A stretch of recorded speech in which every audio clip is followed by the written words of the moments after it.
that members of Yeah, the good evening, indigenous everyone. peoples of Biafra were Good evening, on rampage. everyone. It's a late evening one because I have been thinking. I have been thinking. I've been thinking.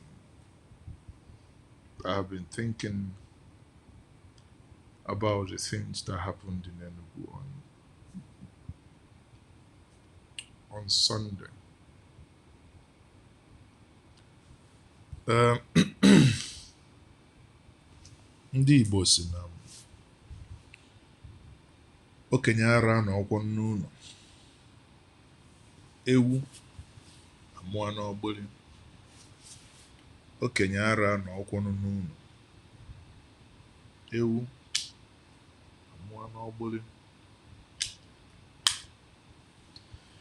So ihe m ji si ka m bịa, for the benefit of those of you who do not understand Igbo, and those of you who are working for the government, those of you who probably the security agents, trying to know what I would say, watching me now. Dino Melaya say, talk, you die. You know, talk, you die. So, Motani Nigeria about Savani. So, Kukuma Meka I talk, EP I talk, I die. Talk. Um, this evening, I want to address something. As the title suggests, the more information coming, the more you have more information as the event that has happened, and you review the informations, and you understand better what has happened. Sadly, the information that I would have wished that it didn't happen is the loss of life. I'm a dad, and I can't imagine any ill befalling my children. As one of you who chatted me up today said, Maz, why do you bother yourself? I say, I bother myself because every life matter, and especially when it comes to be the youth, the future generation, that could be any of my children, then all that life matters. And if we achieve nothing, as the question that was posed to me, at least let us achieve sanity, a situation where even if you are grieved, that you have the right to go air your grievance without losing your life. I mean, that is not too much to ask. That is the basics of a functional society. Now, having said that, I watched, as you can see on the screen, I watched a video of the interview by the ASP yesterday in Enugu. That interview was conducted by Channels TV. I don't know, many of you must have watched it. So, and when I watched it, I got more distressed than ever.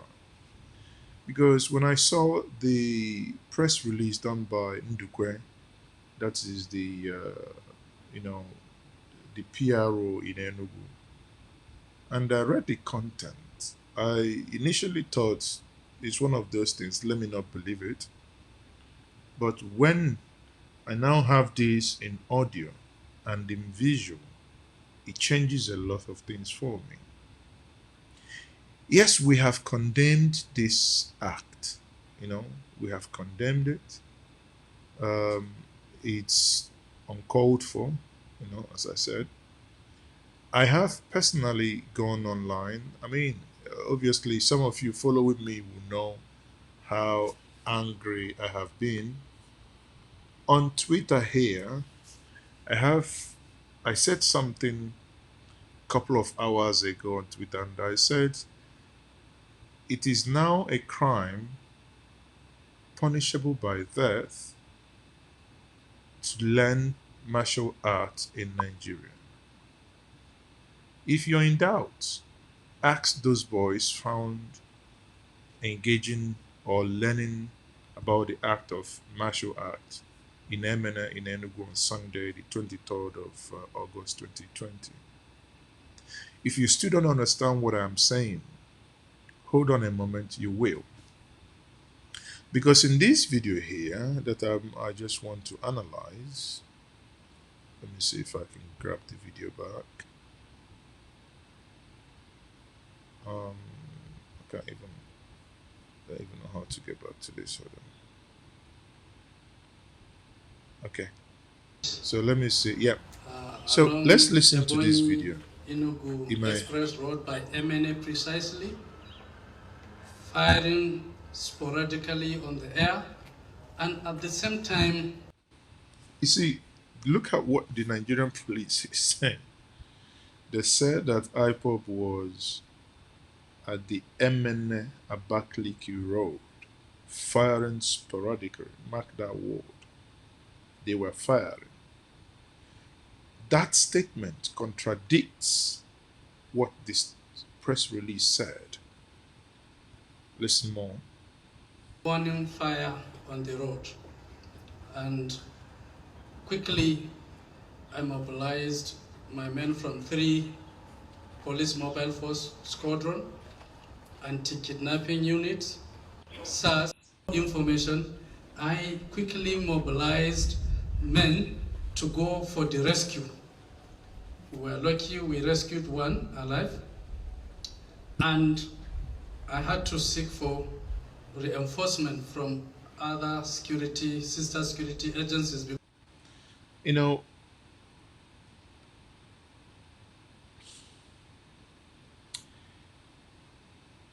the police had to seek for reinforcement to come and rescue their men. They rescued their men, they shot people dead. You ask yourself, think for 1 second. You shot a police officer dead. Sunday morning, Monday morning, Tuesday morning. Yet no name, no pictures. Yet no names, no pictures. And that's what they want you to believe. I'm not holding brief anyone. What I'm just trying to do is to apply common sense and do content analysis. Basically to analyze the content that you're pushing out to the public to assimilate. Okay, you pushed those content to us. Now it is our job to synthesize this content, scrutinize this content, and decide for ourselves if you're making sense or if you're just taking us for a ride. Let's continue.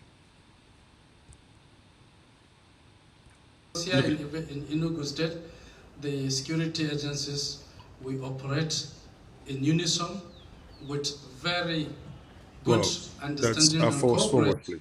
Gun will not touch them, let them continue to fire. This one was telling his members that gun will not touch them, let them continue to fire. They said they have audiation. And the soldiers. So we got them arrested and freed the. You see, that's one of those things that, I don't know, sometimes I think, those of us within this continent, our brain are still warped, even between the security agencies. They are saying that these kids have audiation. That means, for those of you who say audiation means if they shoot at you, you won't penetrate. And you wonder, why don't you get audiation and head to Zamfisa? Why don't you head audiation and go make money from the Americans who will use them for Iraq and other places? But here you are, adults, actually making such comments that these kids have audacious. That's what they've been told. That when when they should have, well, nothing these happened. two, there were those that went into hiding after the first encounter. Of course. We traced the blood, and then we got this one inside. These ones inside. We freed the people, but these ones, they went to another house where policemen were, and they held them hostage. We got them through. One of them, who is it you that we got in the ceiling? You. This one we got him in the ceiling. He hit himself. While this one we got him in one of the rooms at the staircase, from behind. So, ladies and gentlemen, we have done our best, and right now as I'm talking to you, we have some casualties. And that's where there are two people that have been feared killed by these hoodlums, and they also set ablaze an innocent passers-by who we could not identify who yet, and they also hacked another person to death by machete cords. From his identity, he looked like a Fulani man. We are still waiting for his people to come and identify. These ones, they were deposited. Okay, so let me cut this crap because it's utter crap what he's saying. Let me cut the crap.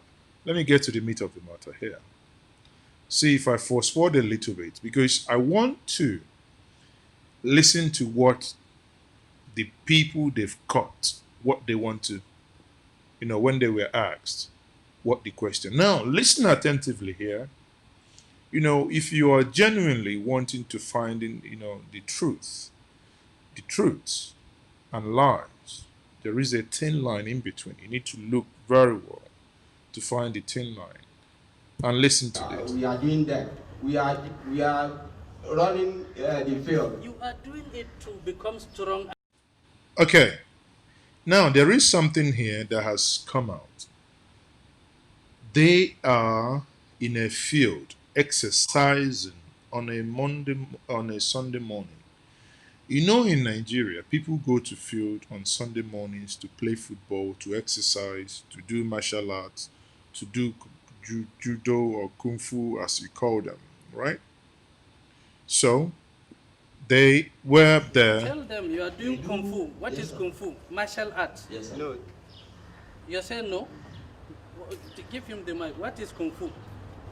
See the type of training we are doing that. We are running the field. You are doing it to become strong and. And so freaking what? And so freaking what? I have my kids. I pay for them to go do karate for self-defense. Adia mama, if anything happens, at least before you shout, you know where to knock someone. For Christ's sake. I mean, someone is engaging in karate without any weapon, and that is what you just parade them, and you just have been waiting for you to show us the guns, to show us the ammunitions you recovered, to show us and you're just asking them question of, you are doing kung fu. What? Defend yourself. Yes. Against the government. No. No, sir. Yes. No. So, Exactly. We just run. Listen. Pure, it's stupid question. How can you learn kung fu against the government? Is it not madness?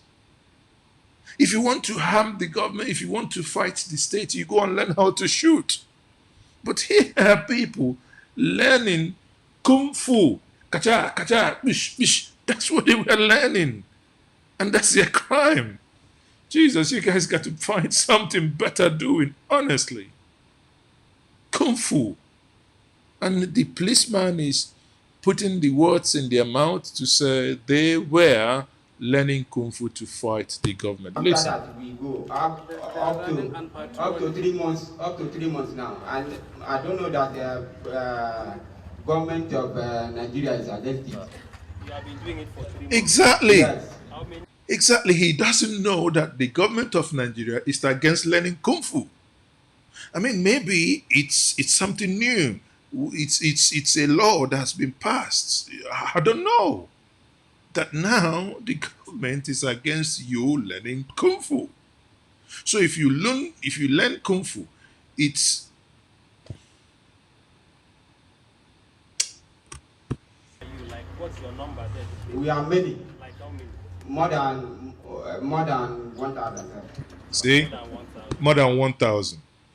You see, when I said this, some of you may not like it, but when you want to get to know the truth, report has it that they were over 500.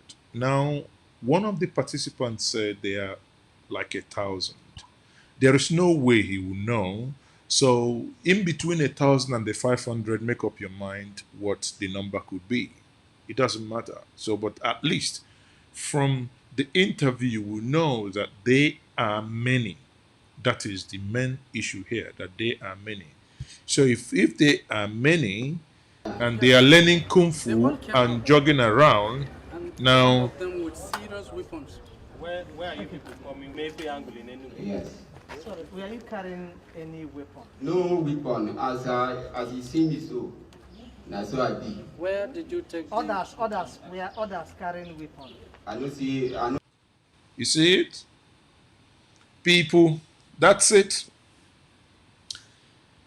They had no weapons. I had no iota of, there is no reason not to believe them.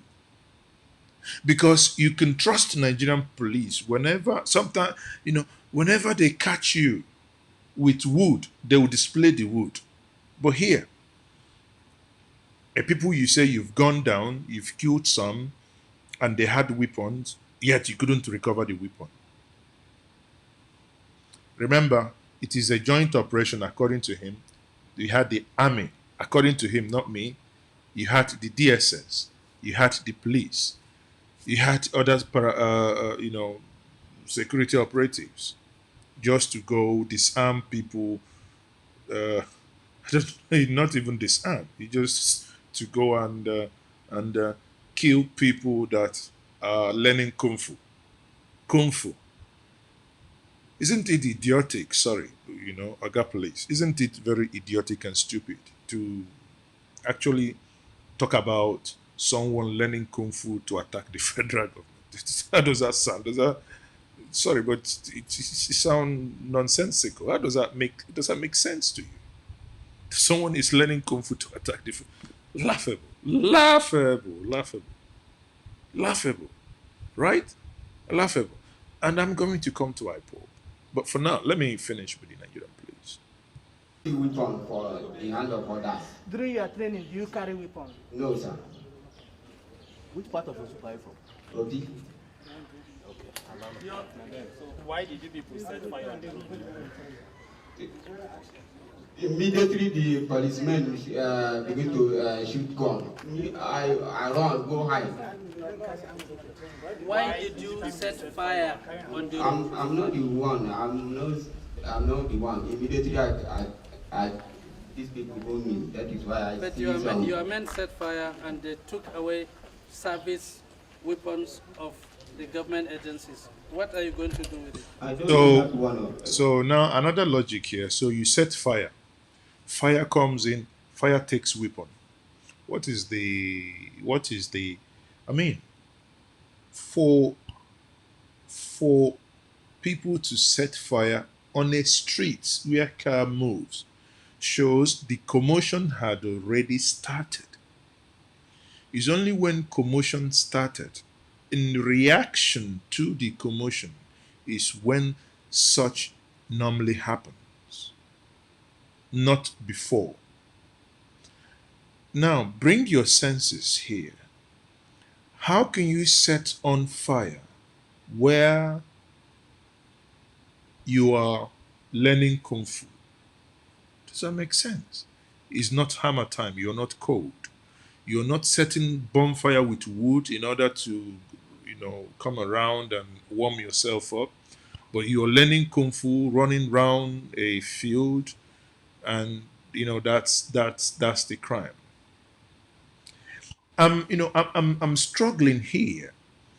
Before you accuse me of being biased, but I'm struggling honestly to find any reason. There is no reason whatsoever justifiable, and that's why we will not let this be. I promise you, that's why we will not let this be, because a couple of Igbo groups, we are coming together, and within the next, before the end of the week, by next week, you will hear because we can't continue this way.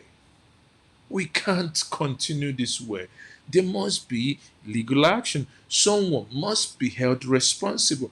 The minimum, based on what we have gathered today, the minimum we will do, because the victims, no one wants to come out. Therefore, the minimum we would drive, and that must happen, is for the state government, because there is this confusion and convolution that we don't even know the real thing that happened. Actually, that's a fact. What we then need to do is there must be a commission. That is the barest minimum. A legal action and a commission of inquiries. The commission of inquiries will be for these facts that still missing. The missing link must be filled. Because if not, if we do not take this serious enough, your life, my life, the life of your mom, the life of our parents, our children, is not safe. Obviously, you can be accused, because it worries me to a point even today that the police were stopping people, and when they stop people, they check their phone. They say they check and they go to like pages. So if you like a page that is that has a Biafran flag, that makes you automatically an IPOB. If you belong to a group that has the flag, I mean that's insanity. How many times have we actually looked at the fourth most terrorist organization in the whole world, which is called the Fulani Headsmen? How many times have you suspected someone and you stop them and ask them if they are headsmen? We have seen an American video and South African mercenary who, in a live video, saying that when they were about to confront the Boko Haram, they had an order from above to stop. But here you are, a peaceful people you are pushing to, in a bid to cause confusion. One thing we will do is that we won't give you that leeway. Many of you who might not understand what I'm saying might not agree. Sorry if you're calling me for now. Just hold on a moment. I'll open the telephone line. I saw some people already calling me. Okay? So, again, it's at the end of the day, the thing just makes me sick. Now, watch out here what this man said here. Immediately I hear back, because I run, because I'm not a policeman, I'm not a Sorry, forgive me if I laugh a little bit here. Now, did you hear what he said? He said, immediately he had bah. He ran away. That shows you he's not interested in fighting you. You shot a gun and he ran. I mean, he built himself with his leg. He went into somebody's property. And there you are saying that, he's learning Kung Fu. Does he look like someone who is willing to fight you? Dr. Nanda Azikiwe, while he was alive, said, he's only a stupid man and a foolish one at that indeed would argue with a man with a gun. And that is the clear indication here. So why would he want to confront you? With what? With bare hand, with kung fu. You shoot him, he's doing chaka, chaka, chaka. I mean, come on. This thing doesn't make sense. Listen. Man, that is why I run. Give the other person to speak. Let's hear What's your name? What's your Open your name? mouth. Omago. From where? Ogu. Yes, sir. What were you doing today? Okay. Today, this morning, we came out for What kind of training? martial arts. Okay. What do you do in martial arts? We do self-defense. Okay. Do you carry any weapon? Do you train with weapon like No. machete or any other? No, we don't. It's Who is training you? we have been trained by the CS of Enugu State. That's Emene Enugu. Okay. So they're training themselves though. How long have you been doing this training? It's more than 1 month. Okay. 1 month. Yes, sir. Who is sponsoring you? I don't have any sponsor. We don't pay money for it. So how come you people arrested DSS officials? No, I did not arrest DSS officer. And I was not sure about the arrest. Listen, how can Because I you, was at the I mean, you guys know how DSS dress. With all their, what's it called, bulletproof vests, all their, heavy machineries, heavy guns, and you're just asking someone how they arrested how. I mean, even the reporters or the whatever, they ask stupid questions as well. Sorry, but it's not making sense. Why is everybody just, being silly? Just a very irrelevant question, to say the least. Before we started to hire the gunshots, we have been doing it. Those security have attacked us since. So today I was surprised. Yeah, we started to hear gunshots. When we hear the gunshot, everybody is pampered for safety. So when I ran into a building. When I ran to the building, the fire was so much. I ran into the building. I knocked on the door for the You see, people, the inhabitants of the building. when I read the comments, some of you saying, I'm reading the comments, some of you saying, going to court is Nigerian style. Again, I'll say this in Igbo. When the miha na anu bụ agha uche, agbara aka ejide ife na-ata alụ. Onye ndị ilo gbalụ gburugburu na-eme gịnị? Ọ na-eche ndụ ya nche. Sorry if you're watching me and you don't understand Igbo. Now I will talk to the IPOB in Enugu. Onye ndị ilo gbaa gburugburu na-eche ndụ ya nche. Ọ bụrụ mgbe ọbụla ka a na-eme wo.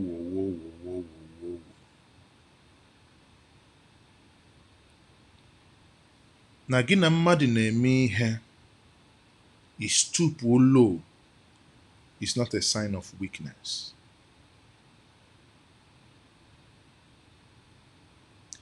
Ụmụnne m, ihe mma ya unu. Malụ na federal gọọmenti edego n'akwụkwọ si na amachila unu amachi. Anyị ma na-asị. Anyị ma na ọ megide onweghọ ihe unu henye na nkụ a ga-eji wee machinwe unu. Anyị kwere ekwe. Ndị otu anyị, ndị dịka anyị nwa, ejigokwunu court. Ndị ọha na eze ekwugo nọọ asị na ihe ekwesịghị ime. IPOB na onwe ha site na barrister Ojiofo ejego unu ikpe na-asị ke prescribe IPOB. In 2017, emekpom World Press Conference with Igbo Ekunie n'Awka. We demanded it n'Awka. 2017, 3 years ago, 28th of December. So ihe anyị na-ekwu bụ na ọ bụrụ mgbe niile ka o nwere ihe mmadụ ahara agụ agụ nwere ihe mmadụ ahara ekwu ọ bụrụ obi okorobịa abụrụkwanụ bido kịta mee ejiri aka 1967 na ya kwadoro akwado elukwa na nke agha kịta bụ agha uche ha si na ụnụ bụ ndị amabidoro amabido ekwere ọ dịrọ mma ọ mmegide ka ọ bụ mana biko nụ welu na uche na-eme ife a welu na akọ na uche nekene ihe nwanne unu nwoke na-ekwu 1000 people kedu ka ndị obodo mabidoro amabido ga-eji nọrọ 1000 na one place ka anyị welu uche anyị akọ na uche ọ bụgodị na unu ga-enwe nzukọ o sie ike na unu ga na-egonye onwe unu n'ịntanetị na-emezi nzukọ unu bụrụ Zoom bụrụ whatever ihe unu chọrọ eji na-emenụ mana ịbịa kpọkọta 1000 na-emekwa ịbụ 1000 orika because nwere ibe ọbụla mmadụ 500 bata kịta mịa bụrụ 1000 ka a ghara ịma na o nwekwa ka ụkwụ si aga na ya onye ndị ilo gbara ugboro na-eche ndụ ya nche ụmụnne m ọya nwa bụ ihe nsị ka ngwụ na m ga-ekwu ya n'Igbo onye ara n'Igbo ya rapụ ọ na-ewu na iwe isi na ihe m na-agwa gị na igwe oke ihe ị ga-enwe ụfọdụ n'ime ụnụ ara ekwe anụ ihe a na-ekwu ihe ị ga-eme bụ isi ha maazị eze oke bụ kawo o nwere onye nwe ụnụ pụtanụ o nwere onye nwe ụnụ pụtanụ unu ga-enwe ndidi ọ bụrụ na achụgide ha site n'ụlọ ikpe chụbịa ọ bụrụ na achụgide ya achụtaghị ya gọọmenti nke nọ n'ọkwa ọfụrụ afọ na-abụ na ụma mụnwa na-ekwu ịjụa m gọọmenti afọrọ afọ na-abụ only 2 years 2 maka na nke ọzọ mmalị ya n'elu bụ mgbe eji eme ndọrọ ndọrọ ọchịchị mmadụ ọ ga-aghọ mbe etinye na ikpo nsị oluzie mbọsị ha si mbe na-ewepụta osisi biko mebe ọsịsọ na nsị inwe esi gbuo ya amachikpo olugo afọ 3 nke a nọla anọ akaligo nke aka ya anọ anọ kama ihe a ya ama bụ na ihe m na-agwa ha bụ ndị na-achị anyị bụ na o ji onye na ji onwe ya o ji ihe nwata weni aka enu ọ ihe anyị ka ha ji akalobi ya ọ ma ya ewetulikwu ya n'ala maka na ihe ya ama bụ na onye ịkala ya ọ ya nwa melụ achọ izite ndị uwe ojii a na-ezite sọsọ ndị ara asụ asụsụ anyị a na-ada mgbim sọsọ ndị ara asụ asụsụ anyị agba mbọ atụ n'egwu agba abụ atụ n'ogwu ọrụ ogwu ka apịala aka ụmụnne m biko nụ o nwere ihe unu meta na gara aga biko nwere onye nwe unu pụta ọzọ ana m ayọ na ọbụla ayịyọ si wele akọ na uche maka na ego ụfọdụ ego anyị kwesịrị iji nye ndị agụụ na-agụ ihe ka ha lie ka anyị ga-ewelugodi ya kịta na-achọ kedu ka a ga-esi gbaa akwụkwọ kedu ka a ga-esi mee nke a kedu ka a ga-esi nweta right anyị mana o nwere ihe ga-abụ mee isike n'onwe gị ihe a ọ bụ ihe ndị oyibo na-akpọ ọ dị avoidable ọ bụ ihe enwere ike iwepụ ka ọ gaa ọ bụ ihe enwere ike ime n'ụdị ọzọ ịjụa m yes ọ ihe nwere ike ime n'ụdị ọzọ ọ bụghị sọsọ etu a ọ bụrụ na ị ma ama bikọsọ ya nwabụkwa na ihe o nwere ebe ị ya abịa ịpụta ifuru onye uwe ojii kwụsịrị oluho ka onye email employer n'ọfịs oluho ka your driver mana ọṅụgo mmanya kwụsị gịnị ya na-eme argument ka gịnị ịnụ kawa ịda gị na-eme ịnwụọ enwugo onye nwụrụ anwụ o nwere na Amerịka kịta unu ga-afụ onye ojii a na-eme ya na polisi gara ọbanya na moto asi n'azụ gbaa ya egbe onu izu a na-ekwu na mgbede nwa bụ na ọ dịgo paralyzed o nwego ọlụsị. Now ọ bụrụ na ị nene ihe onyonyo a olu gị 1 minute juke na onwe gị ọ bụrụ na iwepụ iwe ije chigha aka klọk azụ ọ bụrụ na 1 minute ahụ na ndị uwe ojii gwara ya kwụsị ọ kwụsị o mekene nnọọ ka ọ bụgoro na ọ ga-etigbunwu ndị uwe ojii ahụ 5 nọ ebe ahụ ọ dike ka ọ bụ dike taiga ka ọ bụ ọ ga-etigbu ha ncha niile mana onye gị na ya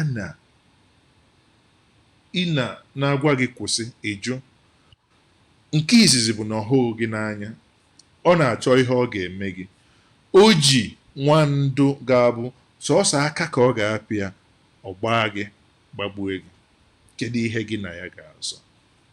Biko na ụmụnne m ndị IPOB ana m asị ọtụtụ n'ime anyị chọrọ ka ala Igbo dị mma, ọtụtụ n'ime anyị chọrọ ka anyị nwere onwe anyị ọ bụ kene nọ n'ime obodo a mana ka anyị nọ ọlụ onwe anyị. Ihe m na-achọ ka nkọwala ụnụ biko onweghị ebe eji gana were eje. Ịlụta mgbe anyị nọ higher institutions many over 20 years ago onwe ndị agha emasị ịmaka nra ka nka nwụọ a na-eme cult gị gbam efukwasị onye nwa na-eme oyile Timbaland na-eme ka chiara chi ifo nke a. Mana ọ bụrụ na ihe unu ga-ama bụ na malụ na amalụ na ọ bụghị onye ọbụla bụ onye Igbo mụnwa na onwe m na-ekwuru maka onwe m ọ bụghị onye ọbụla n'anya ebe a ọ bụrụ na nkọwala anyị nekenu n'anya ka ngosi kene na anyị ihe a maka na mgbe ụfọdụ anyị kwubeke na ụmụ ihe a ka unu na-egotakwunu biko n'anya ebe a tata ọ bụrụ na m na-ekwu ọ bụrụkwa nsọsọ ikwu n'ọnụ edego m ihe m kpọrọ ya bụ extrajudicial killing of unarmed IPOB members na ọ bụ a crime against humanity. O nwere itu ọzọ m ga-esi kwu ya egwu ara atụ m ikwu ya m ga-ekwu ya maka na eziokwu ka m na-ekwu mana unu ga-ama bụ na ọ bụrụ onye ọbụla si na biko nu ka ewelu nwayọ maka na anyị ma na onye na-achị ndị na-achị achọghị ọdịmma gị mana biko enyena ha ikike ka ha wee megide gị. Ọ bụrụ na ha si unu agbakọzina na unu bụ ndị amabido biko ọkwa na ichie ka mbụ mana unu chọọ ka nsebụrụ anyị yọọ na esebụrụ mana yọọ biko unu agbakọzina. Ọ bụrụkwanụ na ama mgbakọzi echi kama na o nwelu ka ụbọchị si dị o nwelu ihe na-eme ede si rapụkwanụ ya bụ ede ka ọ ghara ibe nwee maka na ọ bụrụ na edebebe ya bụ nwee ọgbaba ọbara omebe ivedim n'anya a na-ekwukwa n'ihe a ihe ụfọdụ n'ome anyị ya aghọta bụ na amara m etu ọzọ ahụ esi wee kọwee emesịa unu nwee ike unu jee na njenjemedia.com unu ga-afụ ebe a akpọọ m ya ihe ọ bụ ọmụnwa akpọgonukwanụ m ya n'ihe amakwanụ m etu ọzọ a ga-esi mee ihe anụnwa bikos ọ bụrụ na otu o si ewute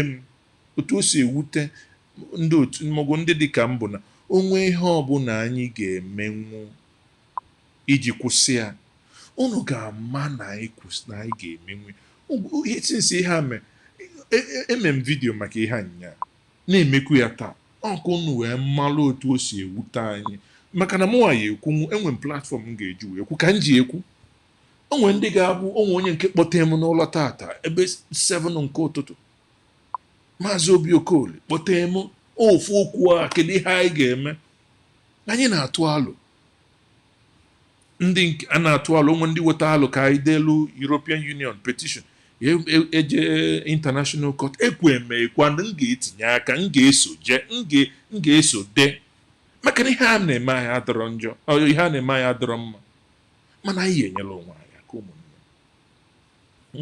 anyị enyela onwe anyị aka ọ bụrụ na unu mesịa onwe onye apịnyebe ha aka na igwe anụnwa chanel a biko kaba ahụ pinye aka onwekwa ọnụ onye na-achọ ka ọ malụ ezukike ihe ọbụla gbasara news by jee na njenjemedia.com maka na ihe ọbụla gbasara anyị bụ ihe anyị na-achọ ọdịmma ndị Igbo ihe anụnwa amaghị m onwe ụdị iwe ọ na-ewe maka na na-emene ebe anyị ka na-ekwu na akụtụlụ ụlọ nwaanyị dị 80 years a na-ekwu okwu na akụtụlụ ụlọ ka atụ ego ya ejelụrụ nwaanyị ụlọ ma ọ bụ chọtali ụlọ anọkọtazi asịzi ya na ụmụ anyị na-agbagburu ha nna asịkwa na okeke nwaanyị dịkwa ntị njọ okeke nwaanyị dị ntị njọ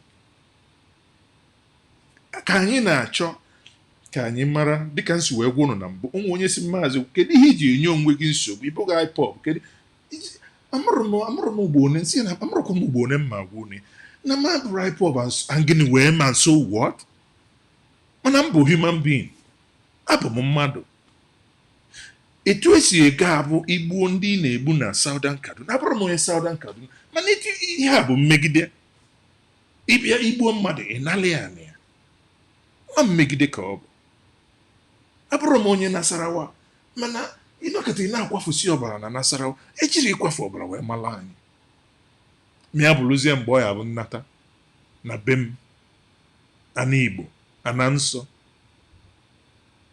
ana egbu mmadụ ka ihe onye ahụ mee na ihe a polisi na-akụ inyo na ha na-amụ etu esi akụ ọkpọ na ha na-amụ etu esi akụ ọkpọ ka ha kụọ bụ ọrụkwọrọ ndị na-akọ ihe a ọnwụrụ kaikai ọhụrụ ọ na-akụ inyo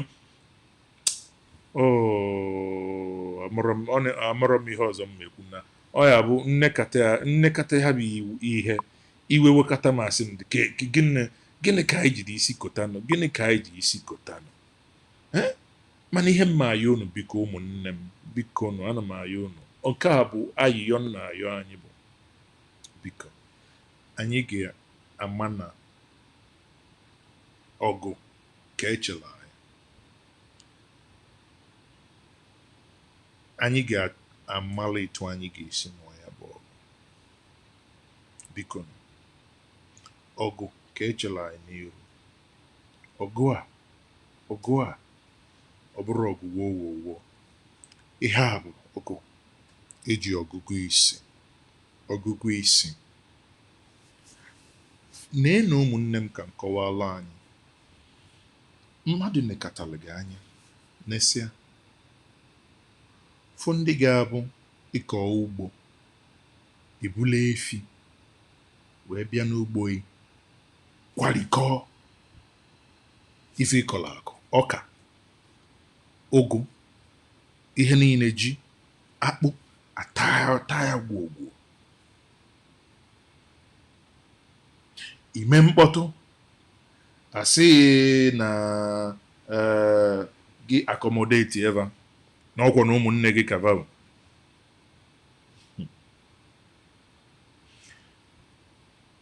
ọkwa maka na ọ nwee ebe vasi gụnwa na onwe gị bịazịa gịnị bụ iwe gị n'ọnọdụ ugo adịrị egbe mma na enwekwa onu sili na akụ na o nwere ebe ahịa etoluzi ọ bụrụ na anyị jee yunivasiti gosi akwụkwọ ndị anyị ka mara akwụkwọ pụta bifo ị na-apụta ha ma achịba ndị nke isikwonu ka emee ha anyị tụọ ngwa ahịa otu abụ n'ezi onye ọ na-agbasịsị ndị nọ Malaysia ndị nọ Indonesia ọkwa maka na ife adọrọ ife niile a ka anyị ma ụfọdụ na-awezi iwe si oke biko nọ ọ bụrụ referendum nwa si nye anyị ọ bụrụkwa nnọọ ebe unu si na restructure adịrọ anyị mma ngwa si nyekwuzi anyị nke anyị chigbuo onwe anyị chọzi ichigbu onwe anyị ka anyị chigbuo ajụ wee bulu ụtalị n'ikwukwu ya ọzọ ejegonu court wee jesi na ụnụ bụzi ndị ọjọọ ọva nwakwuru ọ bụrụkwa anyị nwakwu maka na anyị nwụrụ ọ bụrụ anyị nwakwu my press conference of 2017 ọ bụrụ anyị nwakwu aka na-ekwukwu ya lue taa echi ọ bụrụ biko nụ anyị ekwena ka anyị dị isi ka ihe akọla anyị ọ bụrụ na ha si na anyị bụ ndị na-emezi ka ndị na-akpa isi na ndị boko biko na anyị ekwena ka onwe omume a ga-abụ anyị na-emezi asị ọkwa ife akwụ ọkwa ụnụnwa gụnwa ọkwa gụnwa na edifendiva isi na va bụrụ ndị ife bụ mgbe ifugoni ya na ha a na-ebuzi egbe na-agba ndị mmadụ na-eme nke a na ifugwo ya na ọkwa ife anyị fụbụ ka a na-agwụ biko nụ ihe a bụ agha uche sọsọ ihe ma agwa ụnụ bụ na ọma ndịgide sọsọ onye a na-achịnụ ọ bụ na bifo onye a na-achị na-apụa na onweghị ihe emetalị ọma ngafe onye a na-achị maka na ọ mmegide ka ọ bụ a sịkwa nnọọ ọfọ ka ide ji awa ile ọma ka ejune ji aga akwọnụ n'ogwu o wee bụrụ ya ụmụnne m biko nụ ndị IPOB ayịyọ ka nna ayọ ọnụ ife emela anyị adịrọ mma mana unu ga-ama ama na onwe ndị ọ bụrụ sọsọ unu ka ọ na-ewuta ọ bụrụ sọsọ m ka ọ na-ewuta onwe mgbe ụfọdụ anyị na-eme inwe ike sometimes ifo m na Zoom na-ekwu Southern Nigeria na-eme ọkwa na ihe eji ekwukwu n'ihe a bụ na onwe ụkpana a na-akpọ okokoro mgbe ụfọdụ ihe o ji emekwanụ inwe ike maọbụ awọ nwee ike ọfụ ihe dịka threat ọ na-eko ka eche ma orika na nnukwu anụ ka ọ bụ ka ọ anụ nke evu na-abịala inu ya gbanaga ihe eji mgbe ụfọdụ a na-ekwukwo Southern Nigeria na ọtụtụ n'ime anyị ara aghọta abụkwa maka na ihe ọ ga-abụ a na-eme ka eko ka ọ ghara ịbụ sọsọ ofu ndị ka mgbe ọbụla na-atụ aka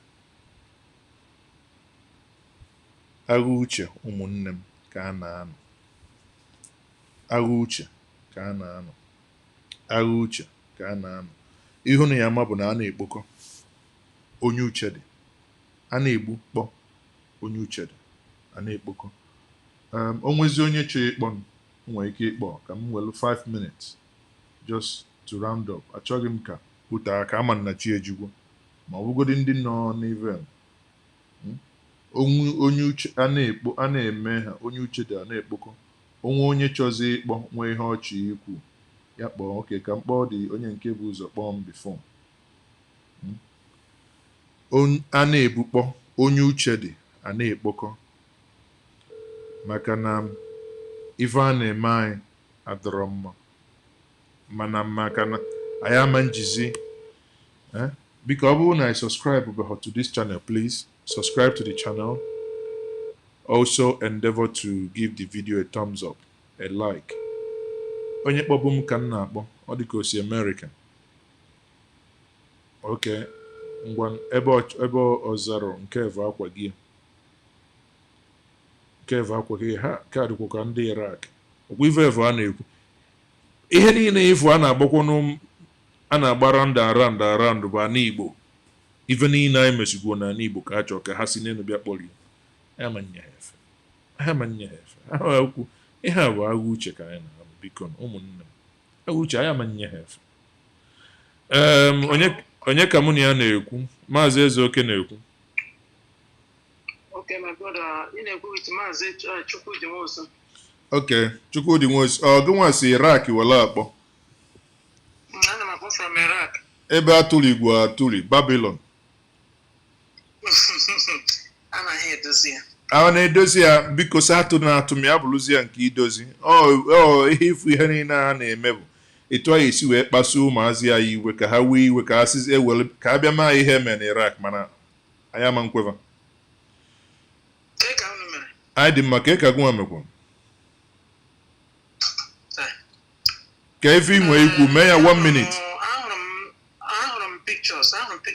of what I was circulating since 3 days ago. In Emene Enugu. All the very, very barbaric. Okay, but I have been trying to connect with some IPOB officials. I didn't want to know the way forward. We need a way forward. We need a way forward. We can't continue living like this. Because your program now they were on. Program every day. Aram okwana bụ nsogbu nwe maka na ana dị busy, so aram enwe program bụ na-abịa ka mmụọ nsọ mana weekend about this program. I have and I have a lot of things to say on air concerning our people, and they also want to send a message through your platform to our leader Mazen Namdekan. So the possible anytime I want to speak on your line to get to our people. I have a very important message I want to send to them. Well,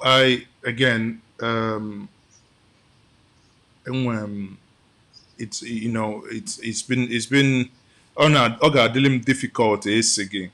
Nanga bia online like Nambweda.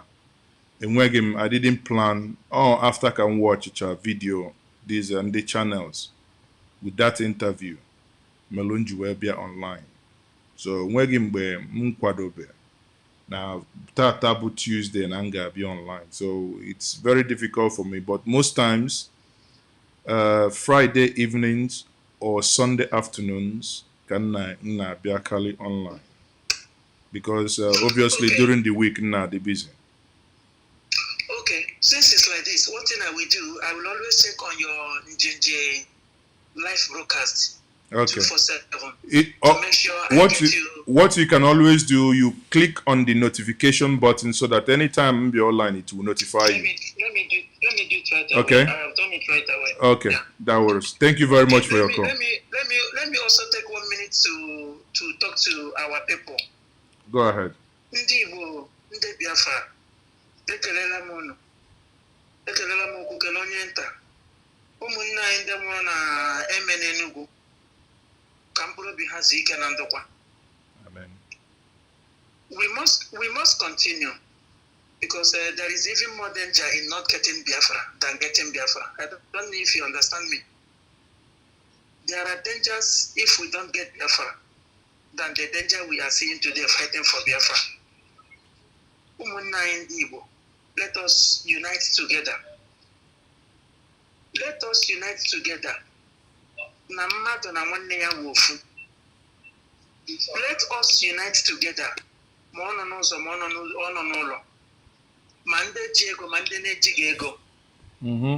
us unite together and fight this common purpose.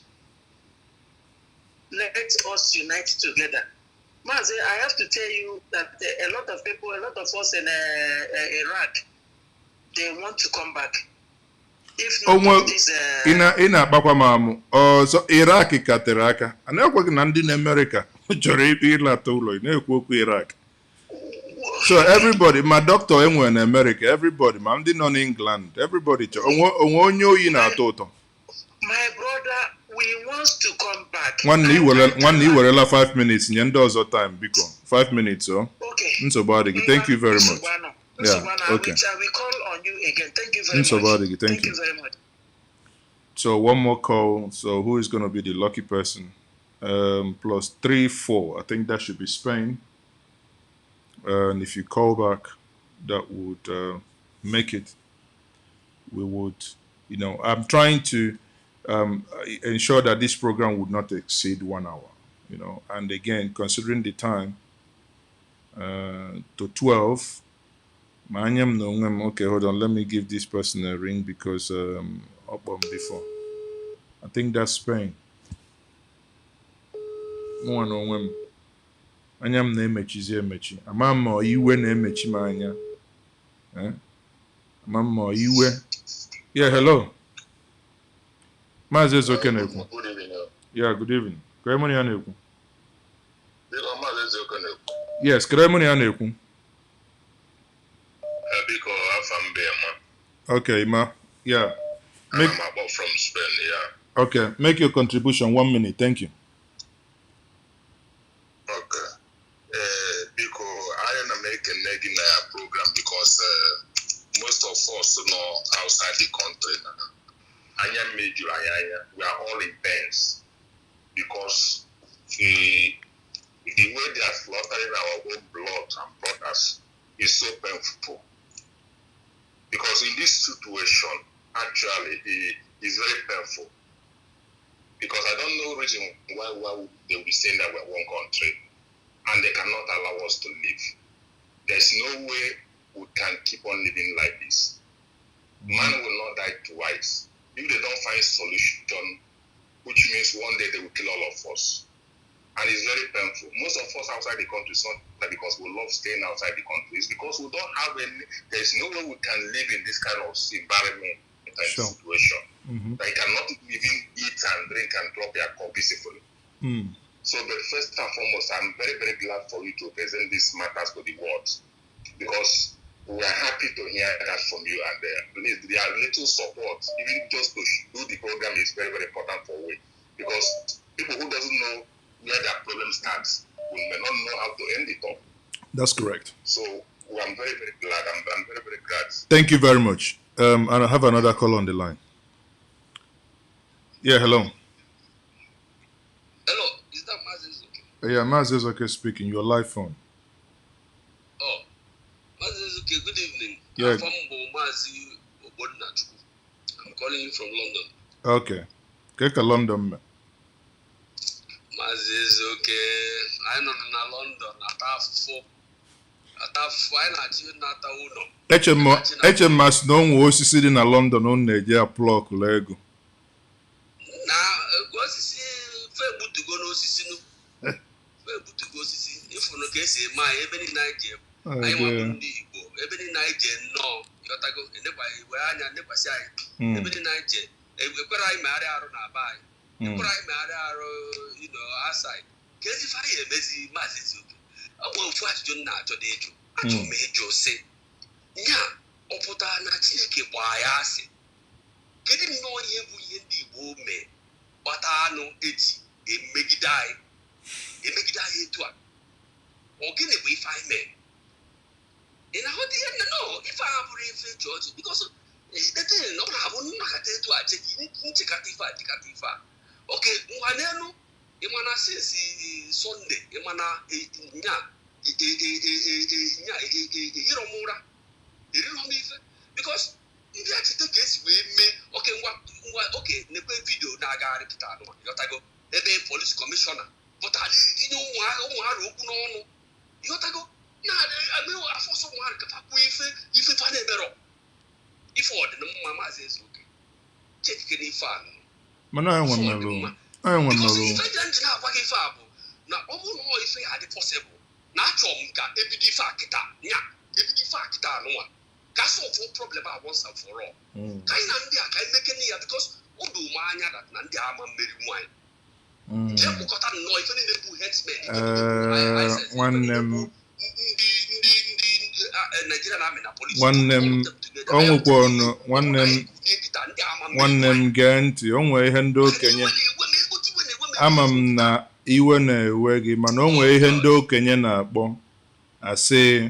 nwa mkpụrụ ọmụ enwe nke ya bụ ikwu okwukwa asị gị nwa m sụkwa nkwụcha abụrụ ụjọ nkwụcha abụrụ ụjọ mma arapụbịa na thank you very much for your call nwanne m okay nsogbu adịrọ ngwanọ nsogbu adịrọ nwanne m udo dịle ụmụnne m unu afụgo ya ofu ife m na-ekwu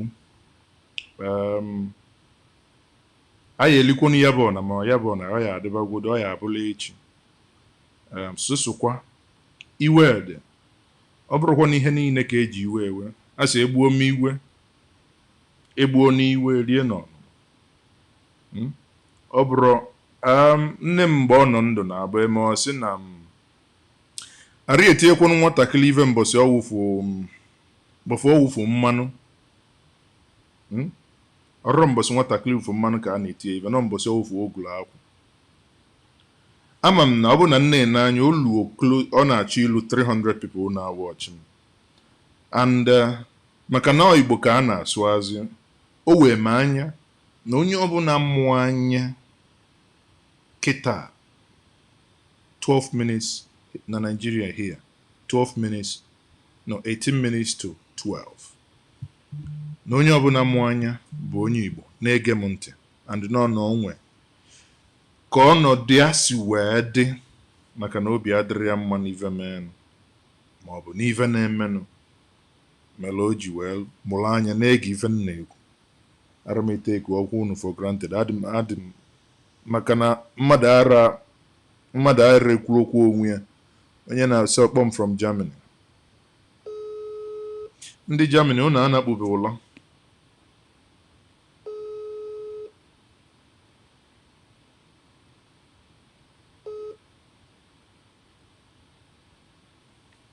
okay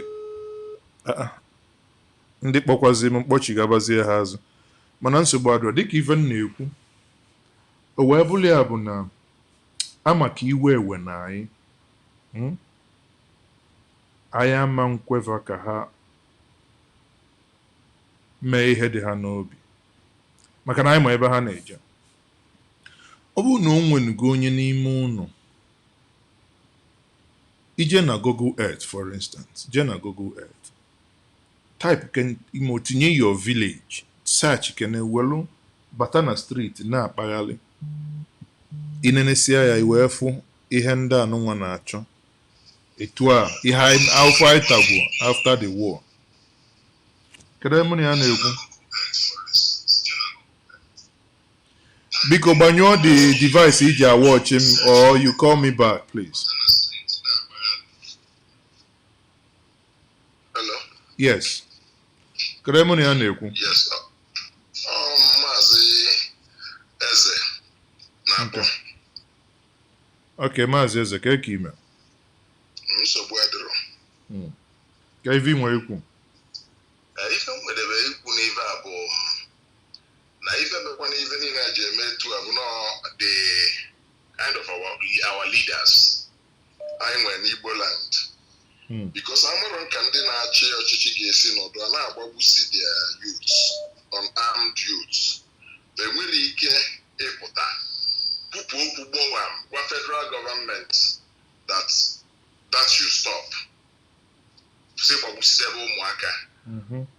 That is the barest minimum they can do. That is the barest minimum. Yeah, but enwere ike ime. And onya me fa ga-eji kagburu n'aka. Ifugie. So igbu mmadụ na ana Igbo na-atọfe ụtọ fa like ya because ha ma na ya adịrọ violent, ndị Igbo adịrọ violent. Mana ọ bụrụ na some part of mba mmiri na Bayelsa mma na fa na-ele ambush gbakwalụ fa reduce igwe. So ebe ọ bụkwa na leaders anyị and afọ efu n'ojubego kịta iwe ewebego youth. O nwere ife kali mmadụ nwere ike ibido ile ambush against them anytime from now because I am nọzi etu a na-ekwu anyị our own leaders agwa nkịtị and ọnwa ife ọbụla mee n'ala Igbo today those that our leaders ama mgbapụ because iwe na-ewe youth because father apụta ekwu okwu agwa federal government no ndị ị na-egbu onwe ife gịnị onwe eji egbe the answer is no. Onwe onye family ifie the answer is no but fancha nwere ike ịgada together gwa federal government okwu na ka ndị Yoruba people si pụta organize onwe force immediately form Amoteku onwe ife mee na Nigeria today fe enwego military platform fa ga-eji wee defend about their place. But our own leaders since ife a ji bido onwebere ife anyị fụọ fa na-eme and ife niile a bụ na anyị nwa na-ata afụ ya our youth na-ata afụ ya o nwere anything fa na-eme about it you know so ebe anwa ka mba okwu gị our leaders okwu gị dị ka rula a na-etinye n'ime mat set. Onwero m ọkwụ ka siga, onwero bending corner. So na asị na okwu ọma enwere ọsịsa. Maka na mgbe ụfọdụ ọ na-abụ nnekọta anya asị m na otu o si wee wute m, otu o si ewute m mgbe ọbụla akwafu ọbara onye ọbụla bụ onye Igbo. Na ọ na-ewute m iche. And ọ bụ na nnesia ya bụ ife anya asị m ọ bụzie na mụnwa na onwe m ya ekwu ka ezi ndị arọpụtazi ka va na-ekwula ara ekwu ozi. April na nwa bụ na nwaanyị azabago Okeke. And ndị nna va nwazikwa nnọọ asịkwa na ọ dị ntị njọ ya nwa nna ya ma onye Igbo onye akaebe. Udo dịle ka ebe isi wee kpọm. Okay, nke bụ nke iji eme camouflage. Ngwa nsogbu adịrọ ka ọ dị. Ngwa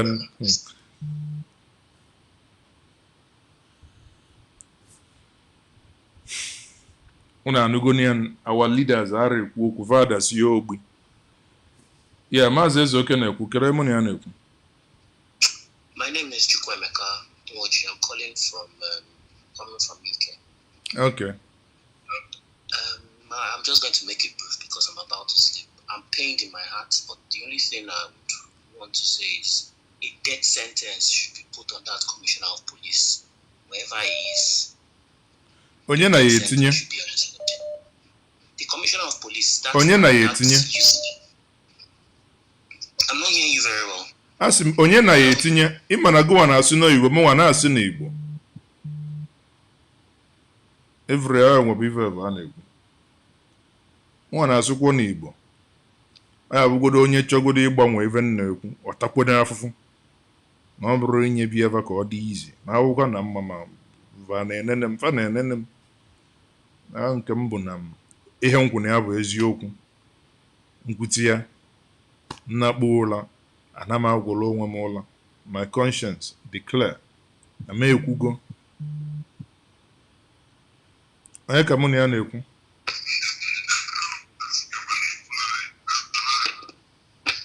Onye ka mụ na ya na-ekwu? Biko gbanyụọ the device you're listening me with. Ọ na-enye echo, ọ na-enye feedback, please. Hello.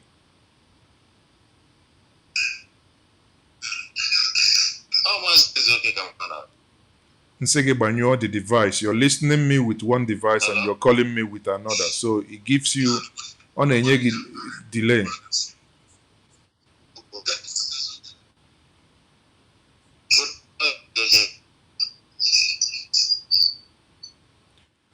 Ọ na-enụrụ ife nkọwalị kịta.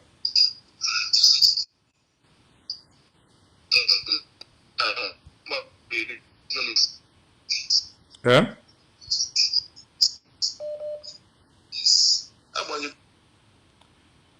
Yeah, hello. Hello? Yes. Ka emo na ya na-ekwu Maazị Ezeoke na-ekwu. Mụ na onye? Okay, isi Boston. Ka eke ime?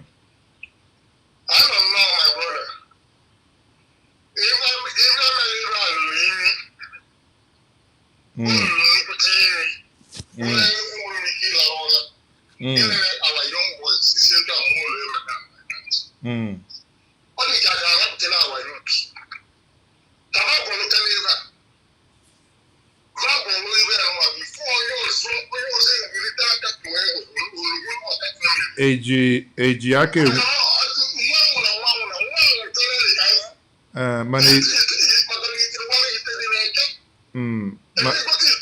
mana eji aka enwuri ife na-ata alụ. Agba aka enwuri ife na-ata alụ.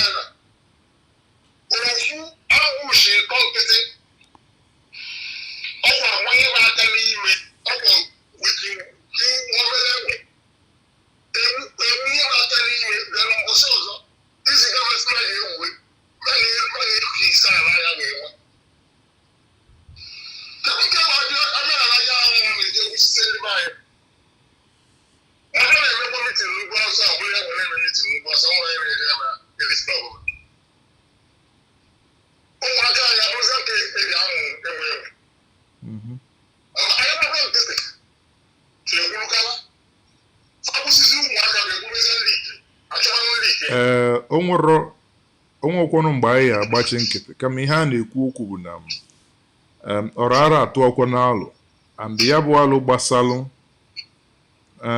igbe gbasalụ ife na-eme na abụrụkwanụ ọ bụrụkwa na alụ akwụ ọtọ wala atụ kama na ihe ya ama bụ na ife eme na ife na-emenụ ọ bụrụ sọ m ka ọ na-ewute ọ na-ewutekwanụ and a na-atụ alụ and alụ a na-atụ abụrụ alụ a na-atụ n'ilo kama ya adịgode level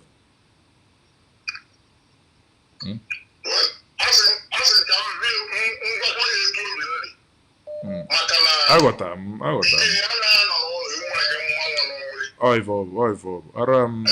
ara eme eme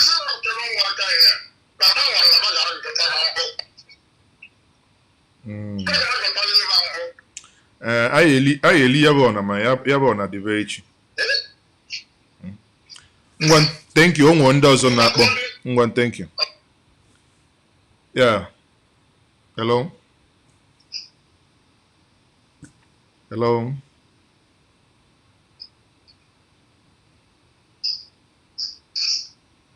can you hear me now? Yes, I can. Okay, so what's your name and where are you calling from?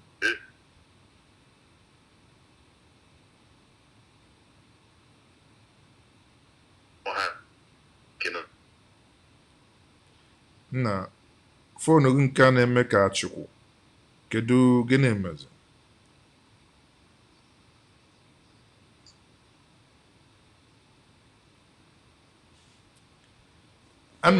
Enwegwa ọnụ m ndidi na phone gị nwa na-ebezi ka Chukwu abalị ka nza na onye ọzọ na afọ na nke ya ara wọk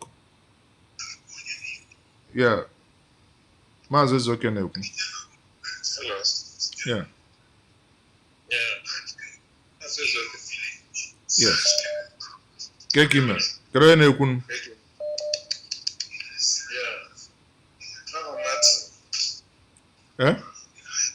Martin na ka ebe isi akpọ US. Okay, Martin, ndewo. Okay. It can online.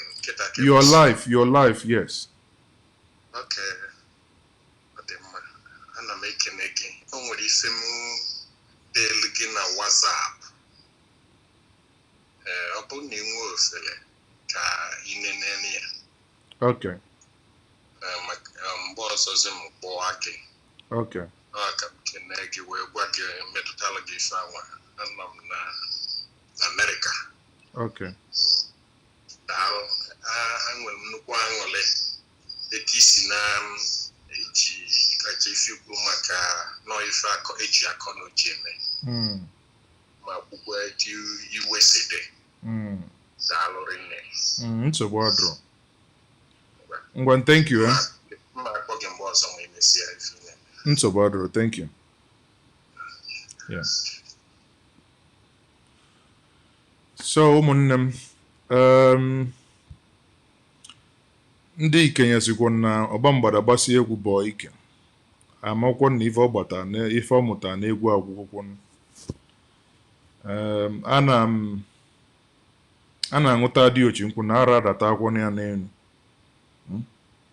ọ dịgwụkwọ nke ọ ya adị na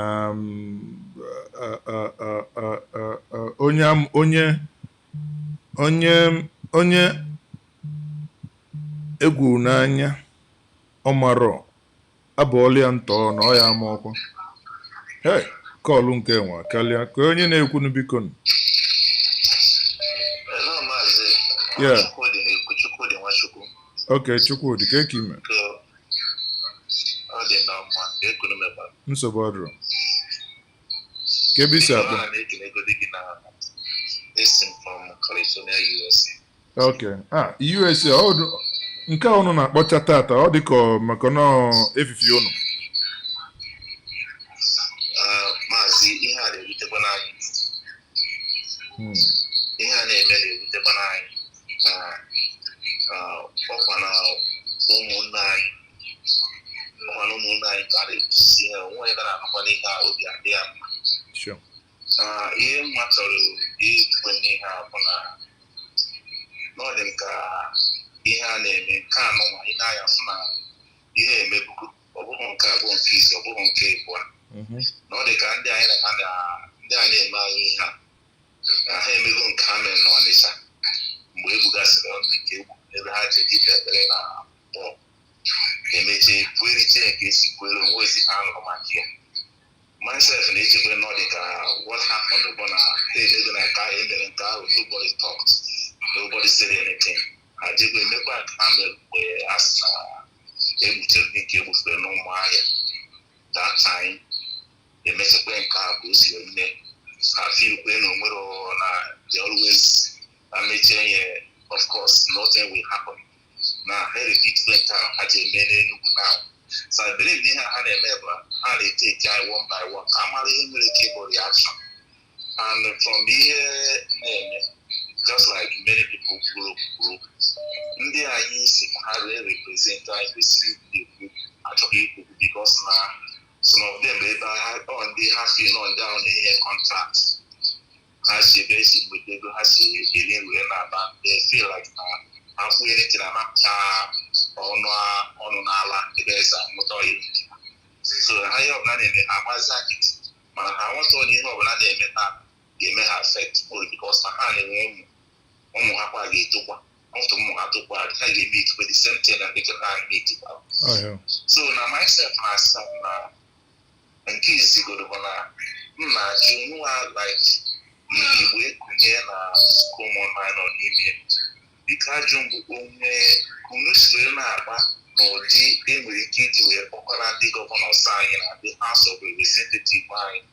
ka a nụke na aha jụọ ga ịkpata mba ha anaghị ekwu ihe the masses chọrọ ka ha kwuo rada ọ bụrụ ihe gbasara ha ma personal mana ọ bụrụ ihe gbasara ihe dịka ndị Boko Haram ka ndị gọvanọs ha dịrị ekwu n'elu ka ihu ama m na North East the problem a na-enwe ebe anyị gbasara Boko Haram ha si na bịa separate forces anọ azụ one ndị polisi na-eji iji ndị amị na-eji nka ha iji ndị Air Force na-eji nka ha iji so mezie ha dị coordinated and because na ha dị coordinated ndị Boko Haram dị gburu job na like then ndị nwa sị na ha adịghị united the security forces Nigeria adịghị united ka ha bịazi ihe gbasara ndị Igbo they mobilize and adịsa united all of a sudden to the point that the Air Force was mobilized, DSS was mobilized, the Army was mobilized, the police was mobilized. The point in them they channel recently. Now even in those commissioner in the interview, all that grant interview goes what happened. So I'm not sure more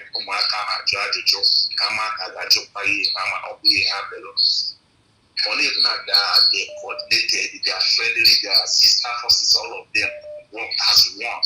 And I'm like, what? Because no person people come as that they now work as one. Manobuli Basaro, the North and the Boko Haram, Onyobana, the opposing individual forces, police are for it, army are for it, Air Force are for it. Others that people they now come together to unite. But no, they will tell me they are in a regular governors. They don't talk, they don't speak, they don't say anything. They just know why you're highest thing with the team. Oh, we are not there. Now, the unfortunate thing is like the governor of the state, but as now you say the committee of inquiry, the question of the committee of inquiry and they say, what will be the outcome? Nanya, thank you very much, Naji Jeju. Easy quickly, maka na onwe ndị ọzọ nọ na line. One thing I got mabuna, it's quite unfortunate na lose lives. Abu set a commission of inquiries. When the facts, none of the konye mel autopsy. Na puta na say no onye na blood pressure, high blood pressure. And they speculate na the koisi wale o nwa. The moment he set up commission of inquiries, then they will find out what led na ha bụ ụzọ na a barricade road or whatever. When you find out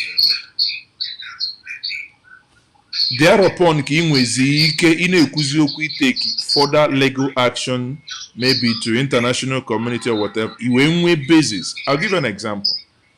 When the Islamic movement of Nigeria, when they blocked Zaria Road, right, and they were shot. After shooting them, they went back. Ejekwa neighbor happy, and they blew more than 380 people. Now, how was Nahakali? Mana, the Kaduna State Government said the Commission of Inquiries. Ewekweta na ebulu over 300. Odigo official. So, Obrozi here said that you can take to any if you got a obulu something in Manodigo established. Anything you want to do with that, you can now go ahead. So for now, you can only able 21 people. You only able 3 people. So it's again without diminishing the lives. For Mwa, it's uncalled for. There is a better way you could have done that. Now, but it's equally the same way. Nah, the background do not put up from Kegidam in on a hotel lobby. The background noise is too much. I can barely anyway, but that's fine. So what I'm saying in essence, the Commission of Inquiry will do the it's needed in this case because there is a lot of things that are not clear. On that note, thank you very much. And with other callers, yeah, thank you very much for your call. Yeah, hello. Hello?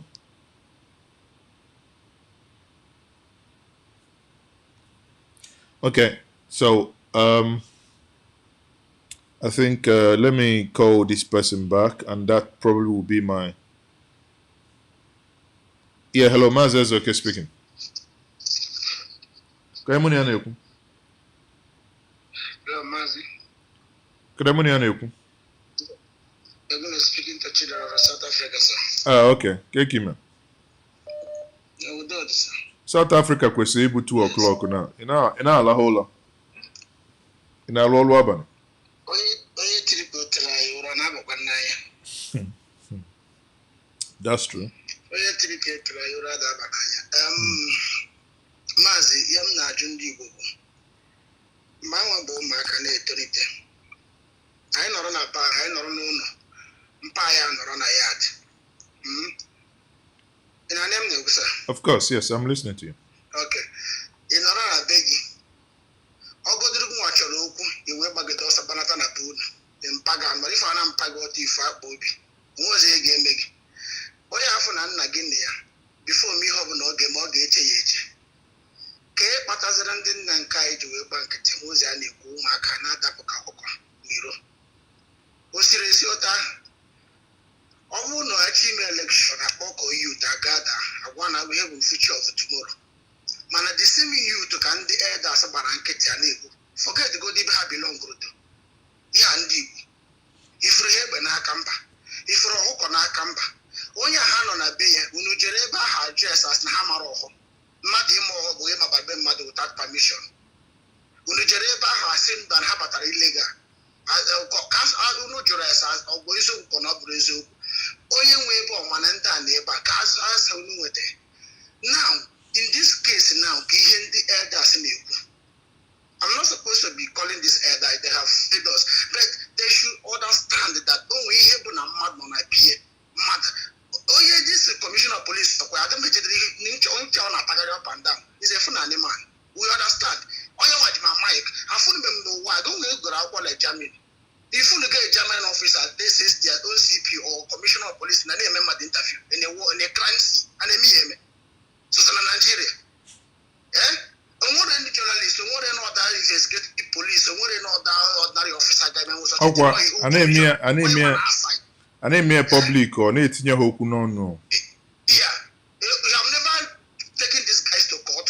They have no evidence of any offense. We are just under suspect. A suspect remain a suspect. Or no a criminal Elijah Date or in Abuja or is a remain suspect. And they defend the mag and they defend when you cannot do him anything because they're suspect. You're right, one them. I got a one. Obviously, where left front and back. Man doing the che. Go about che.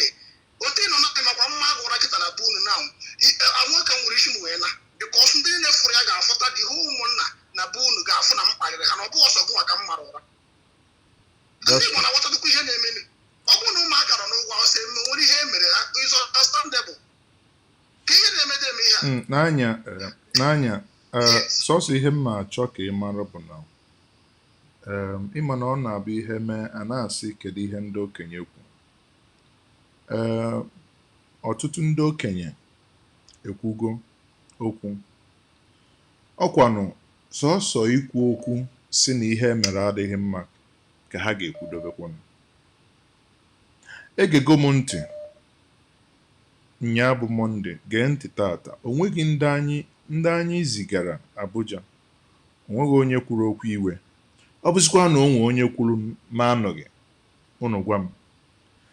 Ha nwa bụ ndị mụnwa na-ewekachara iwe, bụ ndị anyị họpụtara. Ihe njisi gị ndị anyị họpụtara bụ na mgbe ihe a mere, Enugu steeti gọvanọ jere ebe ahụ. Mana o jere, ọ dịka ebe a na-eme kampen, ọ bụla iwe na ya kee n'ifel ndị mmadụ ka nwatakịrị na-efere aeroplane bye mana ya karịbagodo. Anyway, ka nsugwodu n'ude maka na okwu aka na-eme mbido ya karịbagodo. Okwu mụ na ya aka hika. Nsogbu adọ nwanne m, udo dịrị gị. Thank you very much.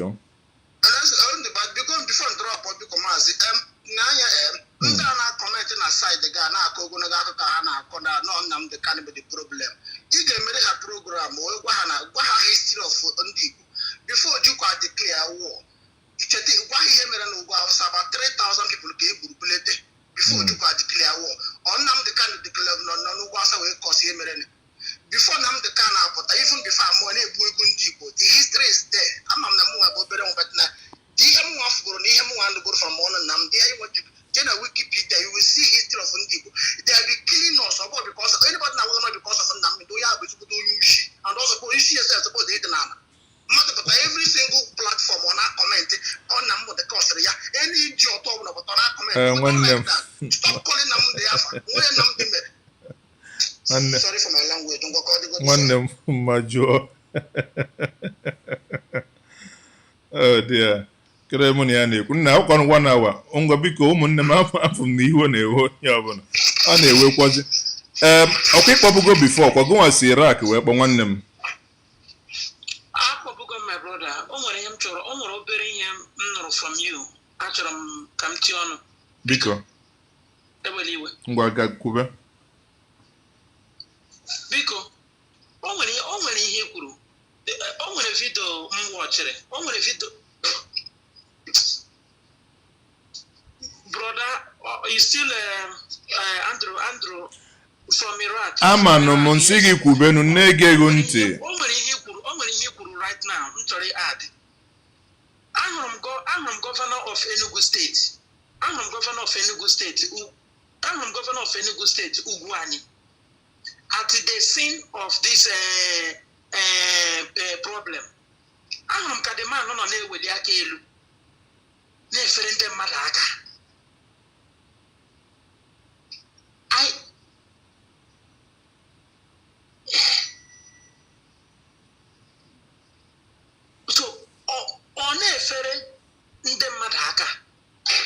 So I have to go back to the date of the Doferaka. Kamaramo old something, maybe a bomb campaign. It was later I realized that it is that same incident of IPOB where this man on Efaka, the governor of Abia State or the governor of Enugu State, without any remorse, without any bad feeling in his mind. Ihe m chọrọ ịgwa ndị Igbo nwoke nwaanyị nwata onye ọbụla kulie, onye ọbụla mepe anya ya. If you are living your life in the name of governors in n'ala Igbo, if you are living your life in the name of SS in n'ala Igbo, They cannot, till Jesus Christ come here, they cannot help us. We must put our help in our hands and in the hands of God. Amen. Thank you very much. I'm an nigga Pokozo. Maki na-ewere place. But I'm listening. Thank you.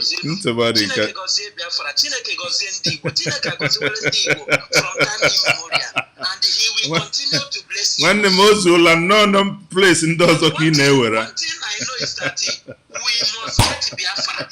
Biafra must come.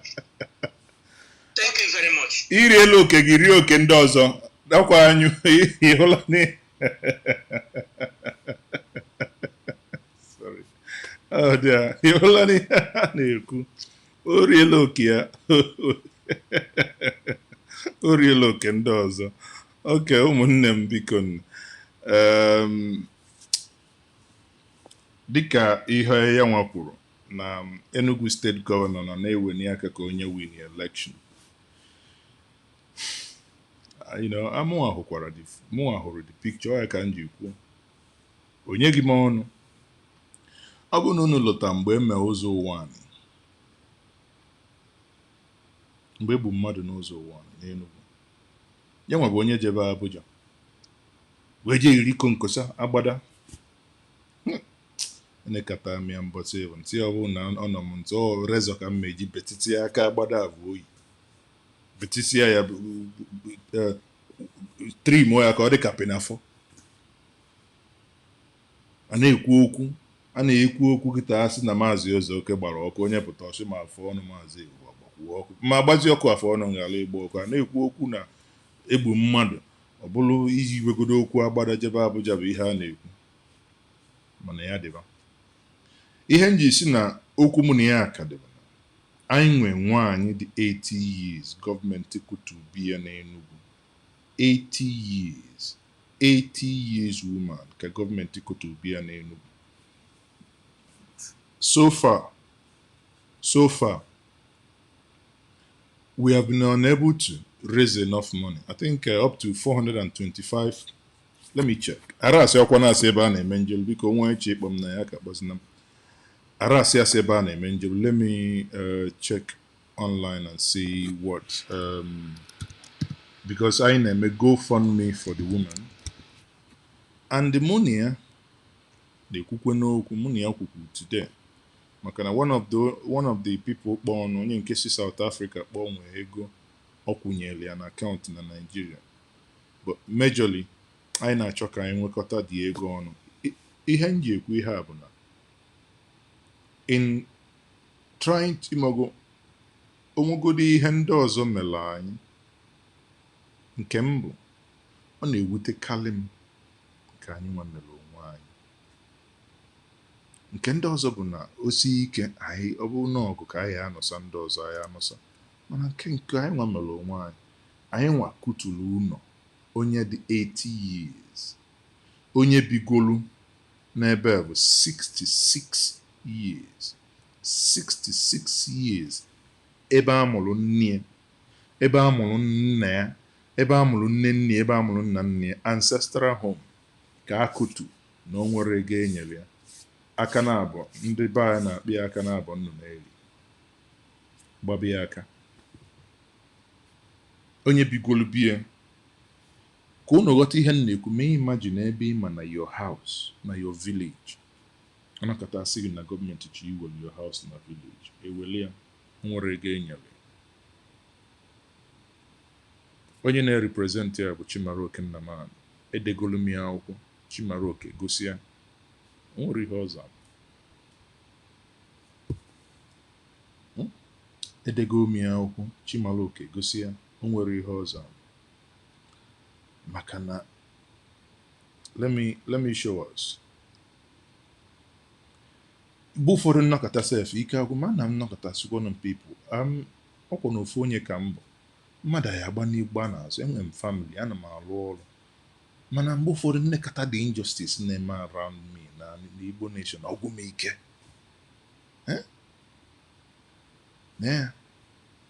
okwu nufule ihe a bụ kedu okay ebe kamera m dị blue ihe a bụ Chimaroke Nnamani ọkwa unu fụ na ihe acha blue ịma na agụgụ ya blue na abụ ka m mesi wee vidio nwaanyị iwu tinyere ya gwa ya n'ọgụ nwa na-represent onye ememe ya Chimaroke Nnamani Cornelius Njenje na-represent Emene the governor of Enugu State mmadụ ịtọ ka m kpesa alụsị na ọ dọrọkwanụ mma etu esi wee rapụ nwaanyị nwa kedu ihe unu na-eme gwanụ m na ego ha ji agba moto efuelu dia convoy in 1 month ọrụ arụta nwa nwaanyị nwe unu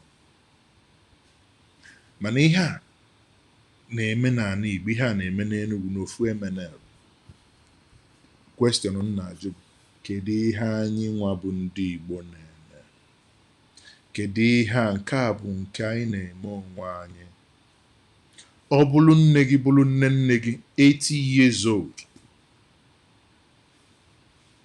Veronica Mama Veronica Alum amụrụ m onye ọ bụ I haven't met her mana afụsịa m the video nsị ha na njọ na-eme yet ọ bụrụ mmegide esendị ya mmadụ Enugu elu ebe jee na nke igwe Enugu igwe Emene a na-emevele enwe nobody want to nwụrụ ọ chọrọ ifufe anya na ọ bụrụ na ndị mma na-efolo ihe anụ ọ bụrụ na emesịa na m ga-etinye na description this video ara ama nwa onye o metụrụ n'obi na mama ma aka n'idi ka anyị malụ ka anyị esi chọtali ya unu ụdị ka ụfọdụ ndị mmadụ gwara m sị na ọ ga-aka mma na ọ bụrụ na alụala ya unu mkpọọ ya tata wee jụọ ya sị ya mama onwe ebe ọzọ inwe anị n'Enugu ọ ga-abụ ọ bụrụ na achị ịlụ gị unu ka ewele alụ gị ọ sị m na o nwerọkwa na nke ọka enwe na ndị be di ya na ala ya anị lee mgbe ọ ka bụ ọ bụ na nke bụ amara m nke bụ nke wutekasị m ntị ha ndị Igbo mgbe ọbụla lelele ka a ya na-ele owutesịa m na onye dị 80 years ka a ya analụ biko na emesịa nọ m ga-eshi akwụ ya ka anyị nye aka mmalụ na ọ bụ na ọ ga-ekwe ihe a bụ end of month ama na ọ dịrọla ihe izi mana a sịkwa na agbakọ nyọma amịrị ọgba ụfụfụ ka anyị na-emekwa nke within our organization we are also because the legal fee and other things a na-eme ego ka ọ ya cost but ọ bụrụ we are not requesting for any help or rather onye dịgodi ndụ mama ka nọ ndụ ọ bụrụ na a ga-enwe etu anyị esi nyere aka mana let us go and look at this. So I will use the opportunity. Okay, I will share my screen. Sorry, please don't log off. I will share my screen quickly. Let me show us this thing. Because that's na atupu nkịta akpị. So anwa bụ ihe a. Ọ bụrụ na ije na GoFundMe, type 80 years old widow whose house was demolished in Emene.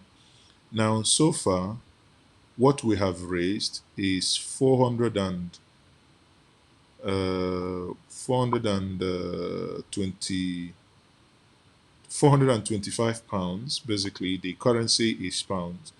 Now, and as I promised those that have given, Enwe Anthony Onyekwe near 130 pounds. Anthony, thank you very much. Then Enwe Matthew Mwachukwu 20 pounds. Enwe COB, I believe Chinedobi. Iheni now 6 days ago.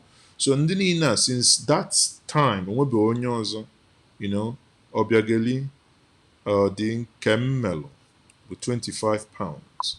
Peter Nwankwo, Brendan Ibe 20. Augustine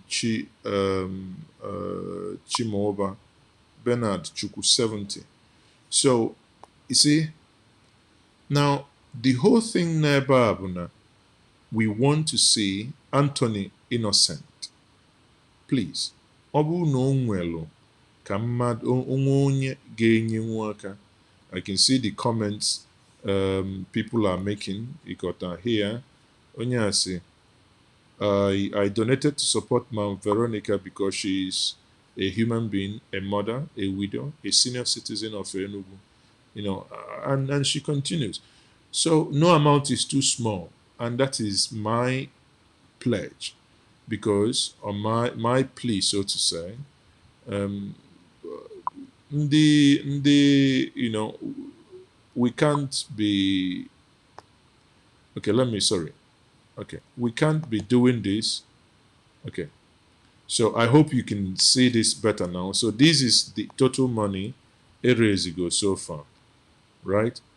So I'm only begging us that, in as much as we are also angry about what has happened to us in Emene, I don't know why Emene all of a sudden, Emene, an airport that has been closed for over 1 year, happened in Emene. Ụmụnna anyị egburu egbu n'Emene. Ndị eji eje n'alụ ụlọ ha, mama eji ekutu ụlọ ya, ụlọ mmadụ bigo for over 66 years, ancestral home, ebe enili ụmụ ya ịnọ, ma di ya, ofu ebe ahụ enili ha, ewe bulldozer kparikọọ ụlọ mmadụ. Ọ dịrọ mmanụ. Ọ dịrọ mma. Onye na-emekwa ihe, akwa ihe ngwa ndị ọchịchị, agwụkwọ m ha. Onye na-emekwa, ya na-emekwa maka echi. Ha nọ n'ọchịchị today, o wee dị ha etu a, ha wee na-eme anyị etu a. Mmadụ agha achịkwa na ọchịchị forever. Mụnwa na onwe m, mmadụ agha ekebe ike forever. Ideally, ọ bụrụ na ọ dị possible, honestly, but ọ bụrụ ọnụnụ 400 and ego bụ 425 ndị awele ego ha. So ndị GoFundMe, I think they take some percentages for using their platform. So when you look at this, even if you do it by 600 times, let's say 425, so it's ego like every 250. So 250 can probably barely pay a 2-bed accommodation for her for 1 year. Now, some of you, and I always, I always want to be plain. Ndị kpọmakpọ na-asị m, maazị, ọ bụ na a ga-alụli unu. Nsị a bụrụkwa mma eji okwu mkpụrụ ivedema wee alụ. Mana ọ bụ na afụ ego a eji wee alụli unu. Alụali unu. At least there is no way you can do a, if you do a 3-bed bungalow, normal bungalow, nwere ka ọ ghara ilu 5 million. Ihe ga na ego. So there is no way Aniamanlu 1 million. I'm just being conservative here. So if na 250 na 6 million, ụzọ a na-eje eteka. Ọ bụkwa nnọọ ka ihe a na-akpị ya. Ọ bụkwa nnọọ ịlụbalịa igotalịa iwetali unu ewetalụ.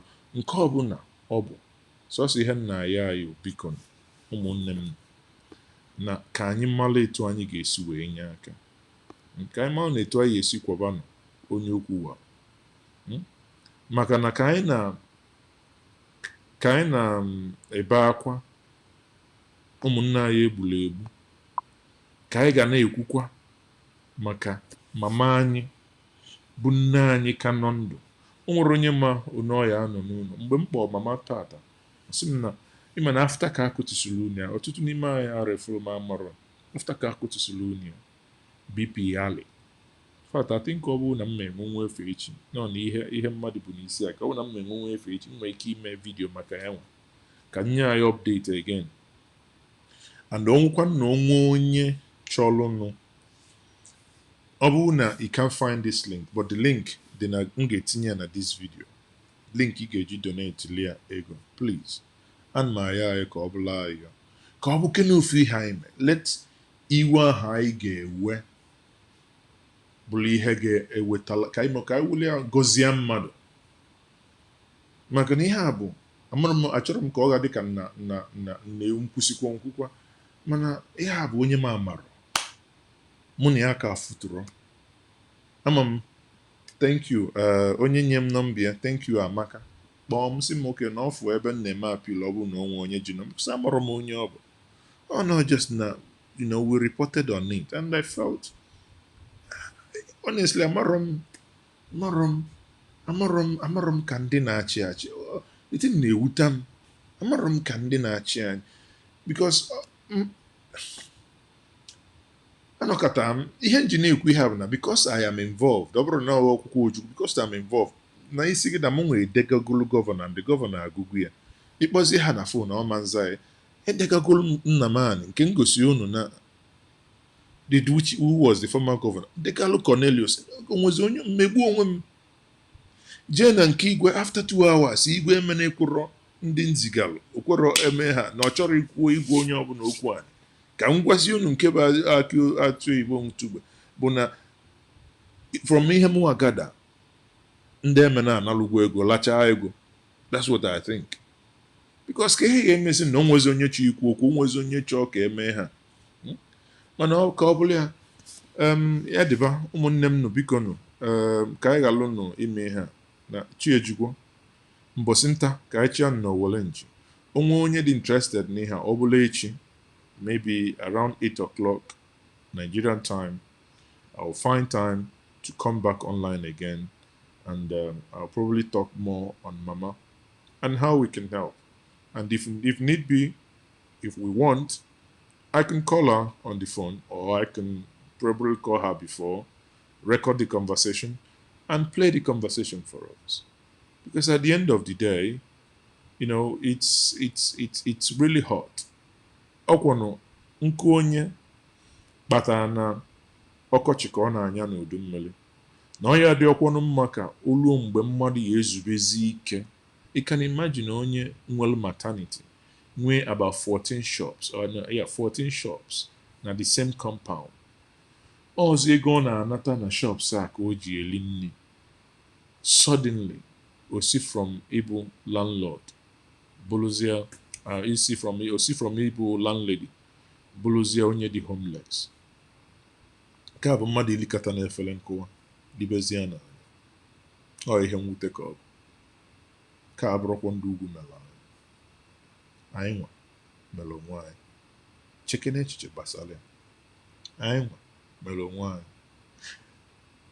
ndị nwa mere onwe anyị bụkwa ndị nwa mekwali ya bụ ndị na-achị ị bịazienụ isekpuru ana na-ayọ ha biko na ihe unu malụ na-emetara ka unu correct onye ọ na-agbachi gị nkịtị